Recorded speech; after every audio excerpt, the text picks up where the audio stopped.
መጅሊሱ የት ሄዶ ነው ያለው? በአክሱም ሙስሊሞች ላይ ሰላት ከመከልከል አልፎ ማስፈራሪያና ዛቻ እየደረሰባቸው እንደሆነ እየተነገረ ይገኛል። ሙስሊም ክርስቲያን መሆን አይጠበቅብንም። በነገራችን ላይ ቤተክርስቲያን ማቃጠል፣ ማውደም፣ እምነት ለይቶ ሰዎችን መግደል ምናምን እነዚህ አይነት ነገሮች በየትኛውም እምነት እንግዲህ ሁሉም ስለ ፍቅር የሚሰብክ ይሄንን ምስል ወይንም ቪዲዮ በማሰራጨት ላይ ያላችሁ ክርስቲያን ወገኖች ባካችሁ የተሳሳተ መረጃ ነውና ራሳችሁን አርሙ። ይህ ከጀርባ የምትመለከቱት ቪዲዮ ሐሰት እንደሆነና በአርሲ ምድር እንዳልተፈጸመ ተነገረ። ፋስት መረጃ ከውስጥ የተላከለትን መልእክት ከእስላም አትግዛ፣ ከኦርቶዶክስ ግዛ። ለማንም ይሸጥ። ይሄን ኮንሴፕት እስቲ ጻፉት። እስቲ ሙስሊም ቁሉ አላሁ አሐድ አላሁ ሰመድ ወለም የኩን ለሁ ኩፉወን አሐድ ተበየደ አቤላ በሰይስና ናራ ወጠቡና ዘይናር አላሁ አክበር ከሚልበት ዋናው የኛ ባይብል የሚለው ቅዱስ ሰላም አለይኩም ወራህመቱላሂ ወበረካቱ። የአላህ እዝነት ቸርነት ሰላም ፍቅር ጤና በያላችሁ በዳር በርሎ ቦላችሁ ላይ ሰይነኝ። ዛሬም እንደተለመደው አነጋጋሪና አስተማሪ እጅግ በጣም ምርጥና አዳዲስ መረጃዎችን ይቀርብ ያለው እነዛ ቪዲዮችን እንመለከታለን። ለዚህ ዩቲዩብ ቻናል አዲስ ሆናችሁ ግን ሰብስክራይብ ያደርጋችሁ ቤተሰቡ ነው። ነባሮችና ቻናል ቆሞች ሁላችንም ቪዲዮን በላይክ እንጀምራለን። ለእስላሞች ላይክ መስጠት የለም። ቀጥታ ወደ ዛሬ ቪዲዮ ለቢስቱም ኢላ ቀሊላን ለው አንኩም ኩንቱም ተዕለሙን። የዛሬ ቪዲዮአችን ተጀመረ። ያው ገጠር ነው ያለሁት። ገጠር በመኖሬ ምክንያት ደግሞ ብዙዎች ኮሜንት ላይ ቋንጣውን ለማስጨረስ ነው ወይ ክትፎን ጨርሰ ያሉኝ ነበር። ለማንኛውም ያው ከገጠር ለመመለስ ትንሽ ቆያለሁ፣ ተመችቶኛል እዚህ ያልኩኝ የዛሬን ቪዲዮ እንጀምራለን። ዛሬ ጁማ ነው። የጁማ መልእክት እንሰማለን። ነብዩ ተነስተው ሰላዋት ነው እንጂ እስክሮል አይገባቸው ማለት ወንድሞቼ። ታዲያ ሰላዋትና ወርዳ ሰሉ ዐላ ኸይሪል አናም። በጁማ ቀን ሰለዋት ማውረድ ስለሚወደድ ሁላችንም ኮሜንት ላይ ሰለዋት ያወረድን ነው የዛሬን ቪዲዮ ምን ጀምረው። በሰለዋት ደመቅ አድርገን የዛሬን ቪዲዮ እንጀምራለን። ወደ ቀጣይ ቪዲዮ ወስዳችሁ ደግሞ አክሱም ነው። ጁማ በመጣ ቁጥር ሁሌ የምናስታውሰው አክሱም ሙስሊሞችን ነው እናያለን። መጅሊሱ የት ሄዶ ነው ያለው እየተባለ ይገኛል። በአክሱም ሙስሊሞች ላይ ሰላት ከመከልከል አልፎ ማስፈራሪያና ዛቻ እየደረሰባቸው እንደሆነ እየተነገረ ይገኛል። ሙስሊሞች በደም ሼር፣ ኮፒ ሊንክ፣ ሪፖስት ያደረጋችሁ እስከ መጨረሻው ተከታተሉኝ። ጁማ ሰላት 9ኛ ሳምንት በዛሬው ዕለት አክሱም ላይም አልተሰገደም። ከዛም አልፎ ዛቻ ማስፈራሪያ እየደረሰባቸው እንደሆነ እየተነገረ ይገኛል። ይህም በእምነታቸው ምክንያት ብቻ ነው። ዛሬ ግን መንግስት የሚመለከተው አካል አንልም፣ መጅሊሳችንን ጥያቄ እንጠይቃለን። በተደጋጋሚ ጊዜ ኮሚቴ አዋቅረን በቦታው ላይ ስለሚሆኑ ነገሮች እንመረምራለን፣ እናጣራለን ሲሉን ነበረ። የት ደረሰ ያ ጉዳይ? እሱ ብቻ አይደለም። በትምህርት ቤቶች በሂጃብ አማካኝነት በኒቃብ ጉዳይ ላይ ብዙ ጊዜ መግለጫ አውጥተው እየመረመርን ኮሚቴ አዋቅረናል ብለው ሲሰክሱን ነበረ። ያንን ሁሉ ዝም ብለዋል 6-7 ወር። አሁንም በአክሱም ጉዳይ ላይ በተደጋጋሚ ጊዜ ኮሚቴ አዋቅረናል፣ እየመረመርን ነው፣ አዲስ ነገር ሲኖር እናሳውቃለን ሲሉ ነበረ። የት ደረሰ ብለን መጠየቅ የሁላችንም የሙስሊሞች ድርሻ ነው። በተጨማሪ ደግሞ በአርሲም ሆነ በተለያዩ ቦታዎች ላይ ክርስቲያኖች በተለያዩ ጊዜ በደል ሲደርስባችሁ የኢትዮጵያ ሙስሊም ከጎናችሁ የሆነ ፍትህ ሲጠይቅላችሁ ነበረ። ይህንን በዚህ 3 ቀንም አረጋግጣቸዋል። ታዲያ ይሄ አግባብ ነው ብላችሁ ታስባላችሁ? ሙስሊሞች በተወለዱበት ባደጉበት በኖሩበት ከተማ መቀበርም መስገድም ሂጃብ መልበስም አችሉም ሲሉ እናንተስ መች ነው ከኢትዮጵያ ሙስሊም ጎን ለመሆን ያሰባችሁት? ይህንን እናንተን ትደግፋላችሁ ወይ?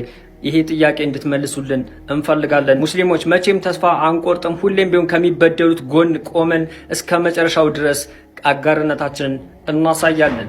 በደንብ ሼር፣ ኮፒ ሊንክ፣ ሪፖስት ያደረጋችሁ አዳርሱት። የአክሱም ሙስሊሞች ሰላት መስገድ ከመከልከላቸው አልፎ ማስፈራሪያ እየደረሰባቸው ይገኛል። መጅሊሱ የት ገባ? እንግዲህ ሀጅ ቱፋ ሀጅ ላይ እንደነበሩ ተመልክተን ነበር። አሁን ላይ ደግሞ ተመልሰዋል። በአክሱም ጉዳይ ስራ ይሰራሉ፣ መፍትሄ ያመጣሉ ብለን እየጠበቅን ያለ ነው። ብዙዎች እየጠየቁ ይገኛሉ። እንግዲህ ያው በዚህ ጉዳይ ላይ የእናንተ ሀሳብ ምንድን ነው? እጅግ በጣም በሚያሳዝን ሁኔታ አክሱም ላይ ሰላት ተከልክሏል። ሰዎች እምነታቸው እንዳይተገብሩ እንግዲህ ትልቅ ተጽዕኖ እየተደረገባቸው፣ ማስፈራሪያ እየደረሰባቸው፣ የታሰሩ እንዲሁም ደግሞ የተደበደቡ ያሉበት ሁኔታ አለ። ወደ አርሲ ጉዳይ እንሄዳለን። ቤተክርስቲያን ማቃጠል፣ ማውደም፣ እምነት ለይቶ ሰዎችን መግደል ምናምን እነዚህ አይነት ነገሮች በየትኛውም እምነት እንግዲህ ሁሉም ስለ ፍቅር የሚሰብክ እምነት አለን ብለን እናስባለን። ስለ ሰላም የሚጨነቁ እምነቶች ከሆኑ ሰውን በእምነቱ ለይቶ የሚገድል ካለ አማኝ አይደለም፣ የእምነቱም አካል አይደለም። ያው የፖለቲካ ሐሳብ ሆኖ የፖለቲካ ሐሳብ የተለያዩ ሰዎች ካልሆነ በስተቀር ምክንያቶቹ ምንድናቸው መረዳትና ማወቅ ይፈልጋል። ከዛ ውጭ ግን እኛ እስልምናችን አስተምሮታችንም አሽረፈል ኸልቂላህ ሰለላሁ ዐለይሂ ወሰለም እንኳን በኖርማል ጊዜ በጦርነት ጊዜ እንኳን ቤተ እምነቶችን አታቃጥሉ የሚል መመሪያ ያለን ህዝቦች ነን። ሴቶችን እንዳትገሉ፣ ህፃናትን እንዳትገሉ፣ እነዚህ መርኮኛ አይገደልም፣ ለእምነት ራሳቸውን ያገለሉ ባህታውያንና መነኮሳቶችን እንዳትነኩ ነው። በጦርነት ጊዜ ነው እኮ አቡበከር ስዲቅ እንደውም በዛ ላይ ሲጨምሩበት በምሽት እንዳትወሩ ይላሉ። ለምን ተብለው ሲባሉ ለጦርነት ብቁ ያልሆኑ ሴትና ህፃናት እንዳይደነግጡ ነው። እንዳይደነግጡ ምናልባት ልትወጋ ወይም ልትጣላ ልትገዳደረው የምትሄደው ጠላት ጦርነት ብቁ ያልሆኑ ሴትና ህፃናት ለምን በምን ዘንባቸው ይደንግጡ? ይሄ እስልምና መርህ ነው። ከዚህ አንፃር እኔ በየትኛውም አይነት አስተሳሰብ ግን እንደ ሰው ልጅ ሰው ሀገሩን፣ ወንድሙን፣ የራሱን እዚህ ምድር አንድ ላይ በቀለ ወገኑን ጨክኖ በዚህ ልክ መግፋት፣ መግደል በየትኛውም መልኩ ሊወገዝ መንግስትን ከምንም ነገር ቅድሚያ ሰጥቶ ሊሰራባቸው የሚገባ ሰላምን ሰው ልጅ ሀገሩ ላይ ሰላም ደህንነት ተሰምቶት መኖር ካልቻለ በማንነቱ በእምነቱ በያዘው ነገር ላይ ተለይቶ አደጋ እንዲደርስበት ከተደረገ ሀገር ፈተና ላይ ነው ያለችው። ይህ ከምንም ነገር በላይ ቅድሚያ ሊሰጠው የሚገባ ጉዳይ ነው። በተደጋጋሚ ብዙ ጊዜ ጮኸናል። በተለያዩ ቦታዎች የሚደረጉ ድርጊቶች ያው ተለመደና አንድ አይነት ነገር ሆነብን እንጂ በፍጹም አእምሮ የሚቀበለው የሰው ልጅ የሚቀበለው ጉዳይ አይደለም። እና እስልምናችንም ከማንም በላይ የሰው ልጅን በሰውነቱ ክብር የሰጠ ዲን ነው። አንዲት ነፍስን መግደል የሰው ልጅን እንደማጥፋት የሚያዝ መርህ ያለን ቁርአን ያለን ህዝቦች ነን። በየትኛውም አይነት መለኪያ እምነት ጋር የሚገናኝ ጉዳይ ይሆናል ብዬ አላስብም፣ መሆንም የለበትም። ሙስሊሙም ይሁን ክርስቲያኑ በእምነቱ በማንነቱ ሊገደል ሊገፋ አይገባውም። አገሩ ላይ ሊሰግድ ሊጸልይ ሊያመልክ የሚችልበት ምንም አይነት ነገር ሊገደብበት አይገባውም። ይሄንን በጋራ ልንዋጋ ይገባል። አሁንም ቢሆን ሁሉም እንደ ሀገር እንደ ኢትዮጵያዊ ማንነታችን የጋራ ችግራችን ነው። እኔ አክሱም ላይ ያለው ሙስሊም ወንድሜ እንዳይሰግድ ሲከለከል ክርስቲያኑ አብሮ ሊቆም ይገባል። የትም ቦታ ክርስቲያን ተገደለ፣ ቤተክርስቲያን ተቃጠለ የኔ ጉዳይ ነው። ይሄን ጉዳይ ማድረግ የእምነት ተቃራኒ ተግባር ነው፣ የሰውነት ተቃራኒ ተግባር ነው። በህግ አደባባይ ሊዳኝ ፍትህ ሊሰፍን የሚገባበትን ስራ መስራት፣ መጮህ፣ ድምጽ ማሰማት የእምነቴ ግዴታ ነው ብዬ ነው። ምክንያቱም ዙልምን የማይቃወም ሰው ግፍን የማይቃወም ሰው አማኝ አይደለም።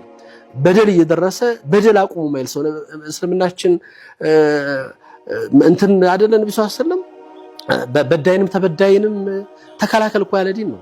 መቼም ተበዳይ ከበደሉ እንዲነሳ ተከላከለታል። በዳይ ሲባሉ እንዳይበድሉ እጁን ያዘው ይተባሉ ሱራሃከ ባልመናው መስለም ይሄ የእስልምና መርህ መከበር መቻል አለበት። እንደ ሀገር ደግሞ ሀገር ማንንም አጥፍቶች ሀገር ላይ መኖር አይቻልም።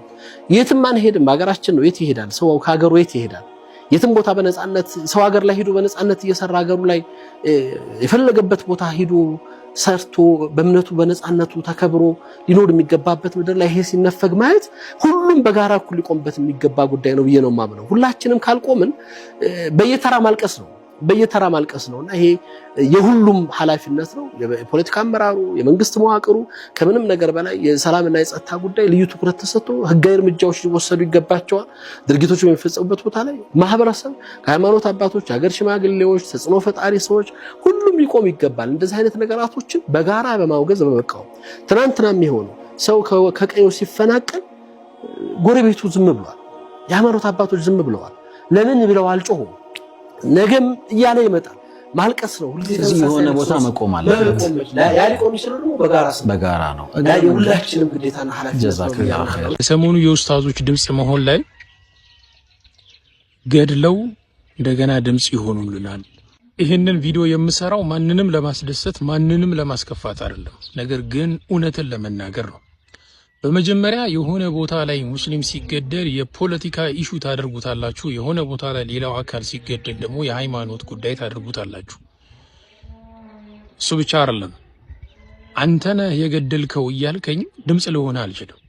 ምንም ማሽቃበጥ አያስፈልግም። ውጭ ሀገር ላይ ቁጭ ብለው በክርስቲያን ወገኖች ደም የሚነግዱ ክርስቲያን ነኝ የሚሉ ጋዜጠኞች በየቦታው መፈናቀል ሲፈጠር ለነሱ የገቢ ምንጫቸው ነው።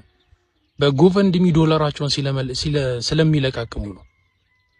እዚህ ቁጭ ያልከው ግን ከኔ ጋር የምትኗኗረው አንተን የገደልከው ወሃቢያን የገደለው ብለህ የማህይም ወሬ ያወራ ድምጽ ሆነኝ እንዳትለኝ። ገባ? እኔ ብዙ ችግሮች አሉብኝ። የአክሱም ሙስሊሞች ችግር አለብኝ፣ የአማራ ክልል ችግር አለብኝ፣ የወላይታ ሶዶ የደቡቦች ችግር አለብኝ። በሰሞኑ የኡስታዞች ድምጽ መሆን ላይ ገድለው እንደገና ድምጽ ይሆኑልናል ሲሉ ሰማሁኝና በጣም ነው ያዘንኩት። እነዚህ የመርዝ ብልቃጦች ናቸው እነዚህ ጋዜጠኞች፣ ሌሎችን አይደለም እያልኩ ያለሁት። ገዳዮቻችን የሀዘን ደብዳቤ ሲጽፉ አየሁ።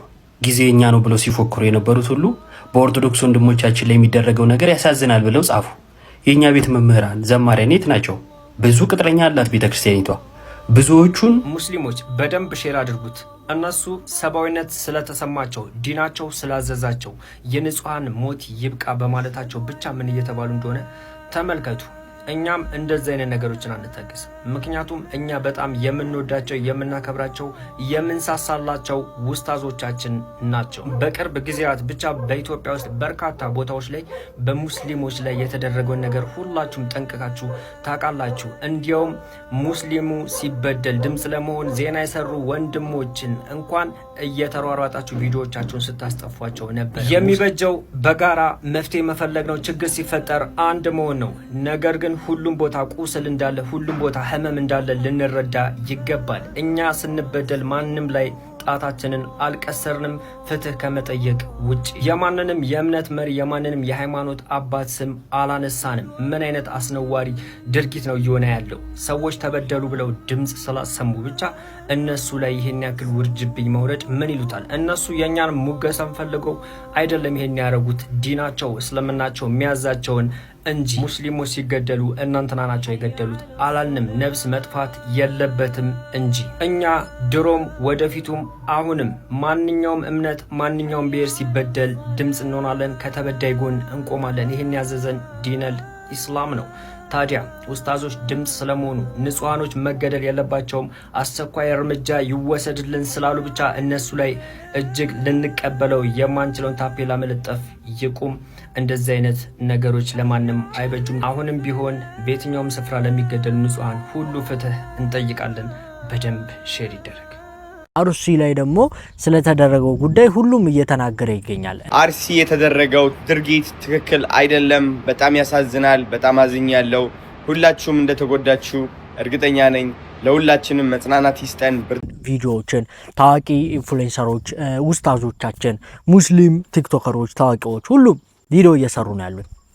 ፍትህ ለመጠየቅ ሙስሊም ክርስቲያን መሆን አይጠበቅብንም። በነገራችን ላይ ንጹሃን ሲገደሉ ሁሉም ሙስሊም ድምጡን እያሰማ ያለበት ሁኔታ አለ። ኡስታዞች ከቄሶች ከሌሎች ኦርቶዶክሶች በላይ ይሄን ጉዳይ አውግዘውታል። ሙስሊም ማለት ይሄ ነው። በቃ ሙስሊም ከተበዳይ ጎን ነው የሚቆመው፣ ወንድሙ በዳይ ቢሆን እንኳን ማለት ነው። አርሲ ላይ ስለተደረገው ነገር ሁሉም ሙስሊም እንግዲህ ይቃወመዋል፣ ፍትህን ይጠይቃል። እንደዚሁ ደግሞ ሁሉም ስለ አክሱም ጉዳይ መናገር አለበት።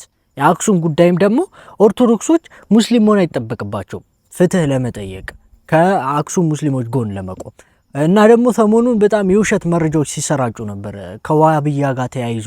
እንደዚሁም ደግሞ ይሄ ምንድነው የቤተ ክርስቲያን ከላይ የሚሰቀለውን ነገር ምናምን ይዘው ሲሰደዱ ምናምን የሚያሳይ ቪዲዮ የውሸት ቪዲዮ የተለቀቀ ነበር። ይህ ከጀርባ የምትመለከቱት ቪዲዮ ሐሰት እንደሆነና በአርሲ ምድር እንዳልተፈጸመ ተነገረ። ፋስት መረጃ ከውስጥ የተላከለትን መልእክት ባጋራው መሰረት ከጀርባ ያለው ቪዲዮና ምስል በበርካቶች የአርሲ ኦርቶዶክስ ተብሎ እየተሰራጨ ይገኛል። ነገሩ ግን አርሲ አይደለም። በአማራ ክልል ማኖ ጨኔ ቅዱስ ገብርኤል ቤተክርስቲያን የአካባቢው ገበሬ አዲስ ላሰራው ቤተክርስቲያን በከተማ የተሰሩ የቤተክርስቲያን ንዋየ ቅድሳት ይዞ ወደ አዲሱ ቤተክርስቲያን ሲሄድ የሚያሳይ ምስል ነው ብለዋል። በቪዲዮው ላይ የሚያውቁን የከተማ ሰዎች እየደወሉ ምን ሆናችሁ ነው በማለት እየተጨነቁ ስለሆነ እኛ ጋር ሰላም መሆናችንን የሚዘዋወር ፎቶና ቪዲዮ ለአዲሱ ቤተክርስቲያን መሆኑን አሳውቁልን፣ በአርሲ የተፈጸመውን ተግባር ሙሉ በሙሉ እናወግዛለን ብለዋል። ይህንን ምስል ወይንም ቪዲዮ በማሰራጨት ላይ ያላችሁ ክርስቲያን ወገኖች ባካችሁ የተሳሳተ መረጃ ነውና ራሳችሁን አርሙ። የመጀመሪያው ነገር ይሄ ቪዲዮ ወይንም ይሄ ምስል ለመጀመሪያ ጊዜ ማህበራዊ ሚዲያው ላይ እንኳን የተለቀቀው 28 ነው። እናንተ እየለቀቃችሁበት ያለው ቀን አሁንና መጀመሪያ የተለቀቀበት ቀን ፈጽሞ ይለያያል እና አርሲ ላይ ቤተክርስቲያናቸውን ከጥቃት ለማዳን እያሸሹ እንዳለ አድርጋችሁ የገለጻችሁት መንገድ ትክክል አይደለም። እንደምትመለከቱት ፖስቱ የቆየ ፖስት ነው። ይሄ አንደኛው ነው። ሁለተኛው ነገር ምስሉንና ቪዲዮውን በመመልከት ብቻ ይሄ ነገር ምን ያክል ስህተት እንደነበረ ማወቅ ትችላላችሁ። ለምሳሌ ምስሉን ተመልከቱት። እዚህ ጋር እንደምትመለከቱት ይሄ ጉልላቱና መስቀሉ ለአዲስ ቤተክርስቲያን አዲስ ለተመሰረተ ቤተክርስቲያን ወይንም አዲስ ለተሰራ ቤተክርስቲያን እየተወሰደ ያለ እንደሆነ ግልጽ ነው፣ ያስታውቃል። አዲስ ነው፣ ሁሉም ነገሩ አዲስ ነው እንጂ ገጠር ላይ አቧራና የተለያየ እንደምታውቁት የአየር ንብረቱ ሲፈራረቅበት የቆየ ጉልላትና መስቀል አይመስልም። ይሄ የመጀመሪያው ነው። ሌሎችንም የሰዎቹን አለባበስ አርሲ አካባቢ የሚለበስ አለባበስ እንዳልሆነ ሁላችሁም የምታውቁት ነው። ቀጥሎ ያለውን ሶላር ፓኔል ተመልከቱት። ይሄ ሶላር ፓኔል ገጠር ላይ ያገለገለ ሶላር ፓኔል እንዳልሆነ ያስታውቃል። አዲስና ንጹህ ነው ሶላር ፓኔሉ፣ ያብረቀርቃል፣ ነጭ ነው። ሁለተኛ እነዚህ ሰዎች ተመልክቷቸው። ከበሮ ከሚመታው ፊት ያለው ሰው የቀለም ጣሳ ነው ወይንም የቀለም ዕቃ ነው ያዘው፣ ቀለም መያዣ ዕቃ ማለት ነው። ይሄ ማለት አዲስ የሆነ ቤተክርስቲያን ላይ ሊቀባ የሚችል የቀለም ዕቃ ነው። ከዛም በተጨማሪ ከሱ ፊት ላይ ያለው በካርቶን የተጠቀለለው ደግሞ አዲስ ማይክሮፎን ሲሸጥ ፓክድ የሚደረግበት ማይክሮፎን ነው። ሰው ባካችሁ ይሄ በጣም ግልጽ የሆነና አካባቢውም መልክዓ ምድሩን ስትመለከቱት እዛ አካባቢ ያልሆነ ነገር ግን ለአዲስ ቤተክርስቲያን እየተወሰደ ያለ ነው እና እዛ ቦታ ላይ ሰዎች መሞታቸው እውነት ነው። ይህንን ማውገዝ ተገቢ ነው። ነገር ግን ያንን አምፕሊፋይ ለማድረግ የተሳሳተ መረጃ ማሰራጨት አስፈላጊ አይደለም። እንግዲህ የውሸት መረጃዎች ኦርቶዶክሶች ራሳቸው ያጋለጡ ያሉት ይህ ጥሩ ነገር ነው። አብዛኛው ጊዜ የሆነ ነገር ሲደርስ ስም የመለጠፍ የውሸት መረጃዎች የማሰራጨት አንዳንድ አህባሾች ሳይቀሩ ሙስሊሞች ሆነው ዋሃብያ እንደዚህ ያደርጋል ብለው እያወሩም ያሉበት ሁኔታ አለ። ይህ እጅግ በጣም የሚያሳፍርና የሚያስነውር ድርጊት ነው። ከአንዳንድ አህባሾች እንግዲህ የሚጠበቅ ነገር ነው። ገዳይህን በስሙ የማትጠራ ከሆነ አንተ ፈሪ ነህ፣ መቼም አትድንም። በነገራችን ላይ ዋሃብያ ጎረቤት ካለህ አንድ ክላሽ ሊኖርህ ይገባል። በሬህንም ሽጠህ የቀን ስራ መሰረታ አንድ ክላሽ ሊኖርህ ይገባል። ቤተሰብህንና ራስህን የምትጠብቅበት። የኛ ገዳያችን ኢትዮጵያ ውስጥ ገዳዩ ዋሃብያ ነው። ዋሃብያ የሽብር ቡድን ማለት ነው። በቅድሚያ በዜጎች ላይ ግፍና ሰቆቃ የሚደርስባቸውን ዜጎቻችንን እንደ ማንኛውም ማህበረሰብ ከተቃዋሚ ነኝ። ነገር ግን ለዚህኛዋ ዱብ የፊት ለሆነችው ልጅ እኔ ጥያቄ መልስም አለኝ። ላንቺ ምን ልልሽ መሰለሽ፣ አንድ ውሸታም ካላልሽው ውሸትን ይቀጥልበታል። ሌባንም ሌባ ካላልሽው ሌባ ብለሽ ካላዋረርሽው ይቀጥልበታል። ስለዚህ ጥይት ምናምን እያልሽ ነበረ። ማን ሊዋጋበት? የእናንተ እጅ ነው እንደዛ አንስቶ የሚመታው። ምክንያቱም ቅማችሁም ሳቅሙም አንድ የሆናችሁ የሆነ ውስብስብ የሆነባችሁ የሆነ ካርቶን የሆነናችሁ ነገሮች ስለሆናችሁ ገባችኋ? እኔ አንድ ጥያቄ ያለኝ አንቺና መሰሎቻችሁ እስቲ መጀመሪያ ራሳችሁን ቻሉ። ራሳችሁን እስቲ እኛ ማንነን የሚለውን አንዳንድ ጊዜ ግንዛቤ ውስጥ አስገቡ። የምሬ ነው። እዚህ ጋር አንድ ነገር ማወቅ ያለባችሁ ነገር ዛሬ ልታሽቃበት ትችላለህ። የሆነ ነገር አይንጣ እመነኝ። መጀመሪያ ካንተ ነገሮቹ እንደሚጀምሩ ጥርጥር የለው። የምሬ ነው የምላችሁ። ለነገሩ ያንን መገናዘብም አትችሉም። ለምንድነው እንደማይችሉ ታውቃላችሁ? ጭንቅላታችሁ ውስጡም ውጩም ኮፊታ የሆነ አስተሳሰብ ስለሆነ ምንም የሆነ የሰውነት ቅርጽ ስለሌላችሁ፣ የሰውነት ቅርጽ ቢኖራችሁማ እንደ ሰዎች አንብባችሁ አስነብባችሁ ተረርታችሁ እውነትና ውሸቱን መለየት የምትችሉበት አጋጣሚ ይፈጠር ነበር። ነገር ግን እናንተ ከዛ ሁላ ነፃ ናችሁ። ጥላቻ የሆነ የስካር መንፈስ ይሁን እኔ ብቻ ምን አይነት ፍጡር እንደሆናችሁ አይገባኝም። የምሬ ነው የምላችሁ። አሁን እነዚህ ዜጎች እየተፈናቀሉ ነው በማንኛውም ቦታ። ነገር ግን የሆነ ነገር ማከክ ምን አስፈለገ? ይሄ ተገቢ ነው? ኧረ ተው። ይሄ ደግሞ እቺ ከመጣች ብድር ፊት ናላው ሸክ ገና ዛሬ ልክ አወራሽ መሰለኝ። አንዳንድ ኦርቶዶክስ ወገኖቻችን ከዚህ ኮሜንት ጋር የሚመሳሰል ገና ዛሬ ልክ አወራሽ የሚል ኮሜንታችሁን እያየውኝ ነው። ገና ዛሬ ማዳመጥ ስለጀመራችሁ እንጂ እኔ ዝቋላ ላይ ካህናት ሲገደሉ ሸኔ ነው እነዚህን ካህናት የገደላቸው እያልኩኝ ድምጽ ሆን ነበረ። ከዛሬ 5 ዓመት በፊት በኦሮሚያ ክልል ብቸኛው አማጺ ታጣቂ ሸኔ ነው። እሱ ነው ከወለጋ እስከ አርሲ ካህናትን ህፃናትን እየገደለ ያለው ቤተክርስቲያንን እያቃጠለ ያለው እያልኩ ስናገር ነበር። ግን አታዳምጡም። ትልቁ ችግራችሁ ኦርቶዶክስ ወገኖቻችን አታዳምጡም። ነገሮችን በቅደም ተከተል መረዳት አትፈልጉም። ኢትዮጵያ ላይ ያለው ወቅታዊ ሁኔታ በዚህ አካባቢ ያለው አማጺ ማን ነው ምንድነው ማንፌስቶ የሚለውን ነገር መረዳት አትፈልጉም። ዘላችሁ አከሌ ነው ትላላችሁ። አከሌ ነው ካላችሁ እርግጠኛ ከሆናችሁ ለህግ እኮ ማሳየት እኮ ትችላላችሁ። በተለይ ኡስታዝ አህመዲን ጀበልን ጥምድ አድርገው ነው ያዙት። ያኒ ኡስታዝ አህመዲን ጀበል ኦሮሞ ነው። የኢትዮጵያ ኦርቶዶክሶች ትግሬና አማራዎች ስለሆኑ በተደጋጋሚ ነግሬያችኋለሁ። ኖርማሊ የኢትዮጵያ ኦርቶዶክስ ራሷን የቻለች አማራና ትግሬ ናት። ለዚህ ነው ኡስታዝ አህመዲን ጀበልን ጥምድ አድርገው ያዙት። ኮሽ ባለ ቁጥር አህመዲን ጀበል፣ ኮሽ ባለ ቁጥር አህመዲን ጀበል። አህመዲን ጀበልን እኮ በህግ ማስጠየቅ ትችላላችሁ እርግጠኛ ከሆናችሁ። ከናንተ በላይ መንግስት አህመዲን ጀበልን አይወደው። ትንሽዬ ችግር ነው የሚፈልግለት። አሸባሪ ነው ቴሮሪስት ነው ብሎ ለማሰር ማለት ነው። ኢትዮጵያ ውስጥ ሙስሊሞች እንኳን እንደዚህ ያለ ትልቁ ወንጀል ቀርቶ አይደለም ትንሽዬ ስህተት ቢሰሩ ሰበብ ፈልጎ መንግስት አሸባሪ ብሎ እድሜ ልካቸውን ለማሰር የተዘጋጀ መንግስት ነው ያላችሁ። የክርስቲያን መንግስት የራሳችሁ መንግስት ነው። አህመዲን ጀበል ነገር ግን ኦሮሞ ስለሆነ እናንተ በነገራችን ላይ አማራና ትግሬ በታሪኩ ሰይፍ ያዘ ታቦት ይዞ ኦሮሞን ወሮ ክርስቲያን ያደረገውን አድርጎ የዘረፈው መሪ ዘርፎ እኮ አለ እኮ ነፍ እኮ በሚሊዮን የሚቆጠር እኮ ኦሮሞ ክርስቲያን አለ። ቆይ የተረፉት ማለት ነው የተረፉት ለምን ክርስቲያን አልሆኑም ነው? ይሄን ሁሉ ለዚህ ሁሉ ዘመን ቂም ይዛችሁ እንደዚህ እንትን የምትሉት አህመዲን ጀበልን ጠምዳችሁ ያዛችሁት የኢትዮጵያን ታሪክ ስራ ወጣ ነው። በተለይም ሶስቱ አጼዎች የሚለው መጽሐፍ ከጻፈ በኋላ በቃ እናንተ አጼዎችን ታመልኳቸዋላችሁ እንዴ? አጼዎቹ ኢትዮጵያ ውስጥ የሰሩትን ወንጀል የሰሩትን አሳፋሪ ታሪክ ለህዝብ ስላሳወቀት ምትደርጋችሁ ይዛችሁታል። አጼዎቹን ማምለክ ጀምራችሁ ከኢየሱስ ጋር ጨምራችሁ ወይስ እንዴት ነው? እኔ ከኦርቶዶክስ ወገኖቻችን እንዴት መግባባት እንዳለብን ሊገባኝ አልቻለም። ይመጡና ድምጽ ስትሆን እንኳን ደስ ያለ ደስ ብሎ ነው ቪዲዮ የሰራው ድምጽ ይሆን ከይሏል። ዝም ስትል አከሌ ቦታ ሰው ሞቶ ዝም ብላል እንዴ? ቆይ እናንተ ምንድነው የሚሻላችሁ? ደግሞ እንኳን ደስ አላችሁ ለምትሉት እኛ ሙስሊሞች ነን፣ ንጹህ ሰዎች፣ ተፈጥሯዊ ሰዎች ነን። እንደናንተ አረመኔዎች አይደለንም። ደስ አላችሁ የሚለውን ነገር በሙስሊሙ ማልቀስ በሙስሊሙ ሞት የምትደሰቱት እናንተ ስለሆናችሁ በውስጣችሁ ያለው እና ያወጣችሁት ምንድነው ሆድ ያባውን ብቅል ያወጣዋል እንደሚለው እንደዚህችን በዚህ ሰሞን ሰክራችሁ በስካር መንፈስ ተነፈሳችሁት። ኦኬ ለሙስሊሙ ማህበረሰብ እንኳን ቤተ እምነት ሲከለከል በዓሉ እንዲያከብር ሲከለከል ሲሞት እንዳይቀበር ሲከለከል እንደ ሰውኛ እንኳን ኢትዮጵያውያኖች ናቸው ብላችሁ ድምጽ እንኳን መሆን አልቻላችሁም። ተደሰታችሁ። ኦኬ የአክሱም አምባገነኖች ሙስሊሞች መብታቸውን ሲነጥቁ ደስታችሁን ስትገልጹ ነበር። እኛ ግን ማንም የሰው ልጅ እንዲበደል አንፈልግም። እንኳን የሰው ልጅ እንስሳ በግፍ እንዲገደል አንፈልግም። ዛሬም ቢሆን በየትኛውም የኢትዮጵያ ክልል የሰው ልጅ አይበደል ፍትህ ለሰው ልጅ እንላለን። ነገር ግን የኢትዮጵያ ፍትህ እንዲመጣ ከተፈለገ ኦርቶዶክሶች አመለካከታችሁን አስተካክሉ። ለአማጺዎች በቀኝ እጃችሁ ወርቅና ገንዘባችሁን እየሰጣችሁ የጦር መሳሪያ አትግዙ። የጦር መሳሪያ መግዛታችሁን ስታቆሙ ኢትዮጵያ ሰላም ትሆናለች። ማንም ይግዛት ማንም ማለት ነው። ተደጋጋሚ እያደረጉት ስላለ እነሱ እንግዲህ የውሸት መረጃ የውሸት ነገር ስለሚያወሩ እንደዚህ አይነት ነገሮችን ከነሱ መጠበቅ ግድ ነው። ምንም የሚያስገርም ነገር አይደለም። ነገር ግን የውሸት መረጃዎች በዚህ ሰዓት ላይ መሰራጨት የለባቸውም።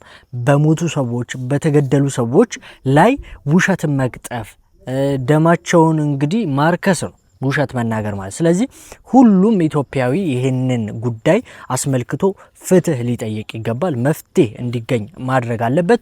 በዓለም ዙሪያ እንደዚሁም ደግሞ በኢትዮጵያ ሁሉም ቦታ ላይ የሁሉም እምነት ሊከበር ይገባል። ሁሉም በእምነቱ ምክንያት ሊገደል አይገባም። በእምነቱ ምክንያት የሚያደርገው ድርጊት የእምነቱ ተግባር ስግደቱ ሊከለከል አይገባም። ይህንን እንግዲህ አጥብቀን ልናሰምርበት ሁሉም የእምነት ተከታይ ሊሰራበት ይገባል። ሙስሊሞች በአርሲው ጉዳይ ላይ ኦርቶዶክሶች ነው የተገደሉት። ነገር ግን ድምጽ እየሆኑ ነው። ኡስታዞች በደንብ እየተናገሩ ይገኛሉ። እናንተም ደግሞ ስለ አክሱም መናገር መቻል አለባችሁ። ፍትሃዊ መሆን አለባችሁ። እንደዚህ አይነት አደባብሶ ለአንዱ ብቻ ድምጽ ሆኖ የሙስሊም ጉዳይ ደግሞ አይመለከተኝም የምትሉ ከሆነ ይህ ነገር ትክክል አይደለም። ትክክለኛ ፍትህም ለማግኘት የሚያስኬድ ድርጊት አይደለም እና ይሄ ነገር ሊታወቅ ይገባል። ወይና ኢለይሂ ራጂዑን ኢና ሊላሂ ወኢና ኢለይሂ ራጂዑን 27ኛው የአዲስ አበባ ከንቲባ የነበሩትና አዲስ አበባን ከ1990 እስከ 1995 ድረስ በከንቲባነት ሲመሩ የነበሩት አምባሳደር አሊ አብዶ በሕክምና ሲረዱ ቆይተው እንግዲህ በዛሬው ዕለት አዳሩን ህይወታቸው እንዳለፈ ታውቋል። አምባሳደር አሊ አብዶ አርሲ ነው የተወለዱት። ከዛ በኋላ እንግዲህ ሀገራቸውን በተለያዩ ቦታዎች ሲያገለግሉ ነበረ። ከ1990 እስከ 1995 ደግሞ በከንቲባነት መርተዋል ማለት ነው። ባለትዳርና የሶስት ሴት ልጆች እንዲሁም የአንድ ወንድ ልጅ አባት ነበሩ። አምባሳደር አሊ አብዶ እንግዲህ ታመው ሕክምና ሲደረግላቸው የነበረ ቢሆንም ያው ወደማይቀረው ዛሬ አዳሩን እንግዲህ ወደ አኺራ ሄደዋል ማለት ነው። ዛሬ ከጁምዓ ሰላት በኋላ ዳለቴ የሚገኘው የሙስሊሞች መቃብር ላይ እንግዲህ የቀብር ሰንስራታቸው ወዳጆቻቸው፣ ቤተሰቦቻቸው እንዲሁም የመንግስት ባለስልጣናት በተገኙበት ይፈጸማል ተብሏል። መድረስ የምትችሉ እንግዲህ አጅሩ ትልቅ ነውና ሄዳችሁ እንድትቀብሩ፣ መድረስ የማትችሉ ደግሞ ዛሬ ጁምዓ ነው ዱዓ እንድታደርጉላቸው ትጠይቃላችሁ ማለት ነው። ለቤተሰቦቻቸውና ለመላ ወዳጆቻቸው እንዲሁም ለአዲስ አበባ ህዝብ፣ ለኢትዮጵያ ህዝብ መጽናናት እንመኛለን ማለት ነው። ሁላችንም ያላህንን ወደሱም ተመላሾች ነን። ሁላችንም እንግዲህ ኖረን መሞታችን አይቀርም። ግን ለአኺራ መዘጋጀት ደግሞ ሁሌም ቢሆን ያስፈልጋል። አላህ እንግዲህ የሞተውን የጀነት ያደርገው እንላለን። አረ በጣም ያሳፍራል። ምንድነው የሰማሁትኝ? በነገራችን ላይ የኔ ሀገር ነው ሆለታ ማለት የኔ ሀገር ነው። ዳኛዋ ፍርድ ቤት ውስጥ ተገደለች። ዛሬ በሆለታ ወልመራ ወረዳ የመጀመሪያ ደረጃ ፍርድ ቤት አስደንጋጭ የተባለ ክስተት ተፈጥሯል። ይሄ ሁለተኛው አዲሱ KB ኒውስ 2 አካውንቴ ነውና ሁላችሁም የፕላስ ምልክቷን እየነካችሁ ፎሎ ያድርጉም። ፍትህን ፍለጋ በተሰበሰቡበት የፍርድ ቤት አዳራሽ ውስጥ ዳኛዋ በጥይት ተመታ ተገደለች። በዕለቱ የቤተሰብ ክርክር ጉዳይን በመመልከት ላይ የነበረችው ዳኛ ወርቄ ፈካንሳ የፍርድ ውሳኔውን እያነበበች ባለበት ወቅት ተከሳሹ በድንገት ባወጣው ሽጉጥ ዳኛዋን በጥይት በመምታት ሕይወቷ ማለፉ ተሰምቷል። ታዲያ ከዳኛዋ በተጨማሪ ከገዳዩ ጋር ክርክር ላይ የነበረችው ባለቤቱንም ጭምር በጥይት ተኩሶ መግደሉ ተሰምቷል። ይህም ክስተት ፍትህ በሚሰጥበት የፍርድ አደባባይ መፈጸሙ በርካቶችን አስደንግጧል። ለሟቾች ነፍስ ይማር፣ ለቤተሰቦቻቸው መጽናናት እንመኛለን። ታላይ ነው ይሄ ነገር የተፈጠረው። እንዴት ዳኛ ሆና ፍርድ ቤት ላይ እንዴት ሽጉጥ ይዞ ይገባል ተከሳሽ? እኔ ግራ ገብቶኛል። ለማንኛውም በጣም የደነገጥኩትኝ ሆለታ ሲባል ያው እኔ የምኖርበት አካባቢ ነውና እዛ ነው እንግዲህ ይሄ ድርጊት የተፈጸመው እና ብዙዎችን ያጠያየቀው ነገር ምንድነው? ዳኛዋን ከገደላት በኋላ በቁጥጥር ስር ውሏል ይሄ ግለሰብ ገዳዩ ተብሏል። መጀመሪያ በቁጥጥር ስር አልነበረም ወይ ብዙዎች እያሉ እየጠየቁ ይገኛሉ። ምክንያቱም እንግዲህ አንድ ሰው ለፍርድ ለክስ ሲቀርብ እንዴት አይፈተሽም እንዴ? ግራ ገባኝ እንጃ ወላሂ በጣም ያሳዝናል። የግፍ መጠን እየበዛ ነው ያለው። የግፍ ብዛት ከቀን ወደ ቀን እየተባባሰ ነው ያለው። ብዙ ግፎችን እየሰማን ይገኛሉ። ብዙ ንጹሃን እየሞቱ ይገኛሉ ሀገራችን ውስጥ። አላህ Subhanahu Ta'ala ሰላሙን ያምጣልን። እንደዚህ አይነት ነገር ደግሞ ሰምቼም አላቅም። በጣም አስደንጋጭ አደጋ ተመልክተናል።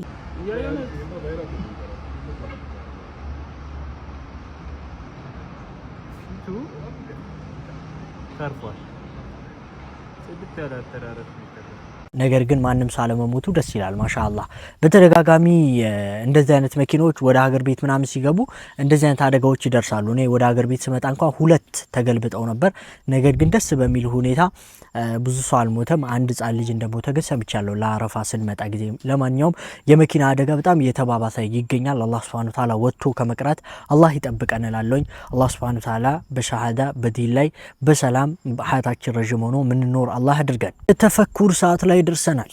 ዳክዬዎች በውሃ ላይ ሲንሳፈፉ ስናይ በጣም ቀላል ነገር ይመስለናል አይደል? ነገር ግን ከጀርባው አስገራሚ የተፈጥሮ ሚስጥር አለ። አንደኛው ሚስጥር በጅራታቸው አካባቢ የሚገኘው ልዩ በተፈጥሮ የተሰጣቸው የዘይት እጢ ነው። ዳክዬዎች ይህንን ዘይት በአነቃቂያቸው እየቀዱ መላ ሰውነታቸውን ይቀቡታል።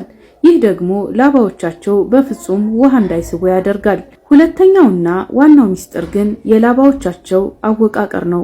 የዳክዬ ላባዎች እርስ በርስ የተጠላለፉ በመሆናቸው በውስጣቸው አየርን ያፍናሉ። ይህ የታፈነ አየር ልክ እንደ ዋና ጃኬት፣ ላይፍ ጃኬት ወደ ላይ እንዲንሳፈፉ ይረዳቸዋል።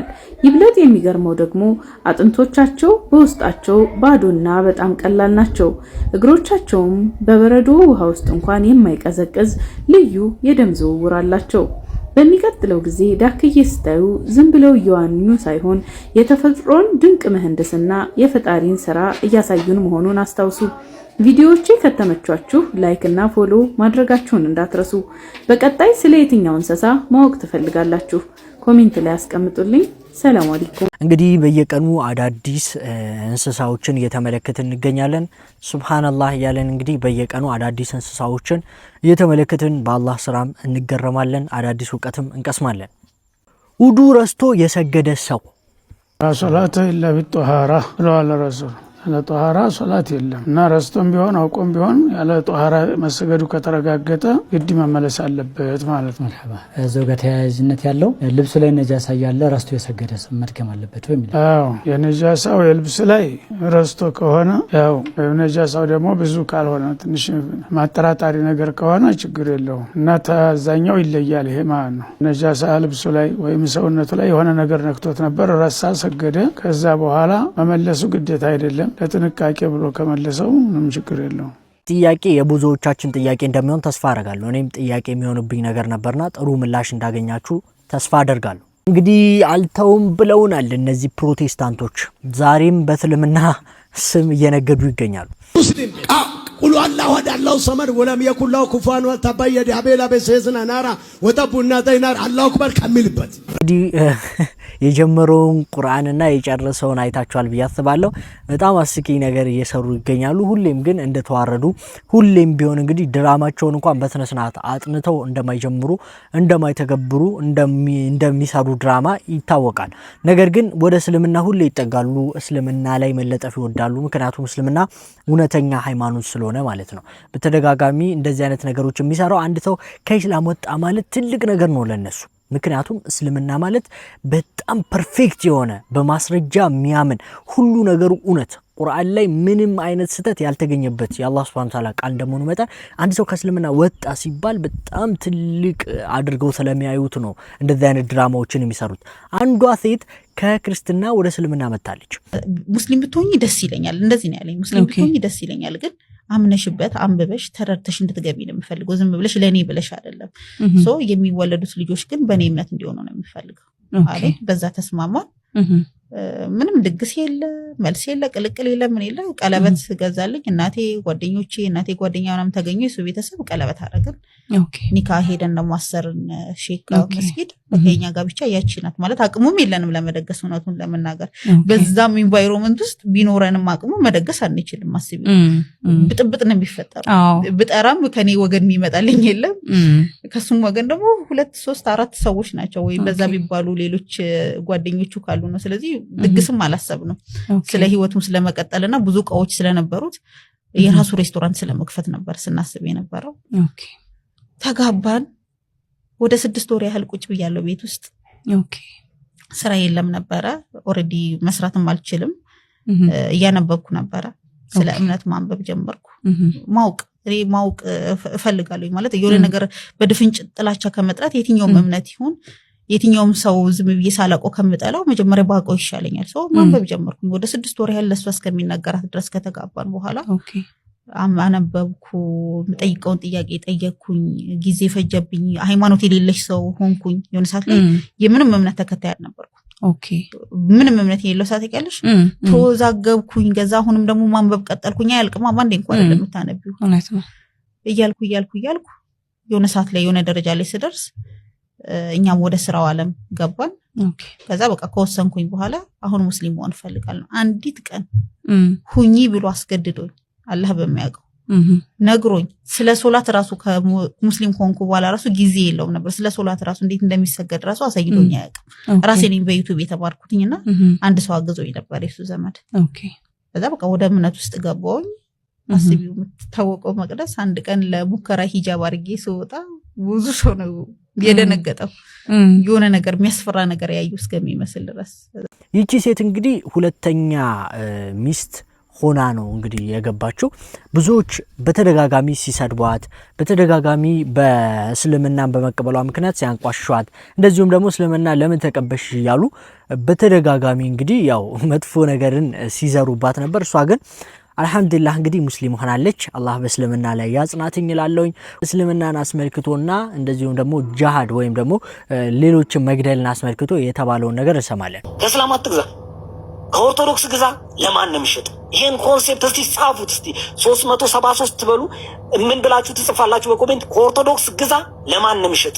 ከኦርቶዶክስ ግዛ ለሁሉም ሽጥ የሚለውን በኮሜንት እስቲ ኦርቶዶክሳውያን ምን ያህል እንዳላችሁ ለማወቅ ከኦርቶዶክስ ግዛ ለሁሉም ሽጥ በሉና ጻፉ በኮሜንት።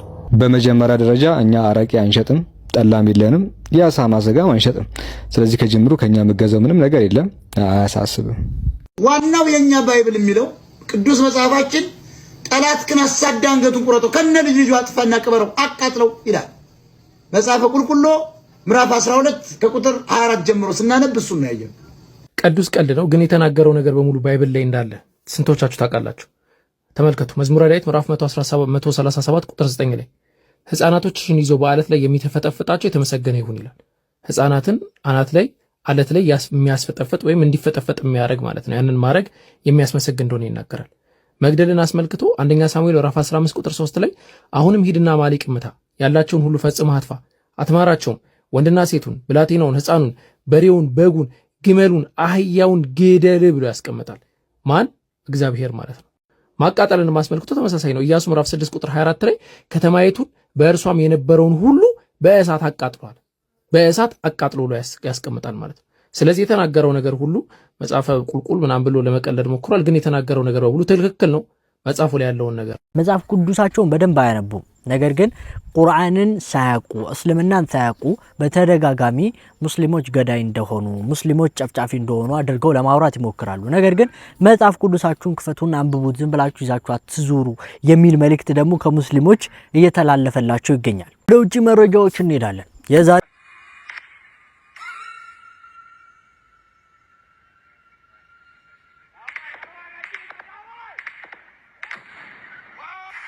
በጣም ከሰሞኑ በጣም ቫይራል ወጥተው ከነበሩና ብዙ ሰዎች ሜንሽን ያደረጋችሁን ከነበራችሁ ቪዲዮች መካከል አንደኛው ቪዲዮ አሁን ያሳየኋችሁ ዮልካ የሚባለው የድሮን ወር ደግሞ አንቲ ድሮን ዲቫይስ እቺ የምትመለከቷት ዮልካ የምትባለው ኢንአክሽን ወር ደግሞ ወታደሮች ሎንች አድርገዋት ሌላ ድሮኖችን ስትመታና ሌላ ድሮኖችን ኢንተርሴፕት ስታደርግ የሚያሳይ ቪዲዮ ነበረ። ዮልካ የሚባለው ኤር ዲፌንስ እንግዲህ በጣም ቀላል ነው፣ ወር ደግሞ ለመያዝ አይከብድም። በአንድ ሰው ወር ደግሞ በፐርሰን ተይዞ ሎንች መደረግ የሚችል ነው። ለመጀመሪያ ጊዜ የታየው በቪክትሪ ፕሬድ ወር ደግሞ ሩሲያ በየዓመቱ በምታከብረው የድል በዓሏ ላይ እንግዲህ የፑቲን የግል ጠባቂዎች ደግሞ የፑቲን የግል ጋርዶች ይዟት ሲንቀሳቀሱ ነው። እንግዲህ ዩክሬንንም ሆነ ሩሲያንም ሆነ ደግሞ ጠቅላላ የዓለማችን የሚሊታሪ ኢንዱስትሪ ኮምፕሌክሶችን የሩሲያና ዩክሬን ጦርነት 4 ዓመት በላይ ያለፈው የሩሲያና ዩክሬን ጦርነት እንግዲህ ብዙ ነገር አስተምሯቸዋል።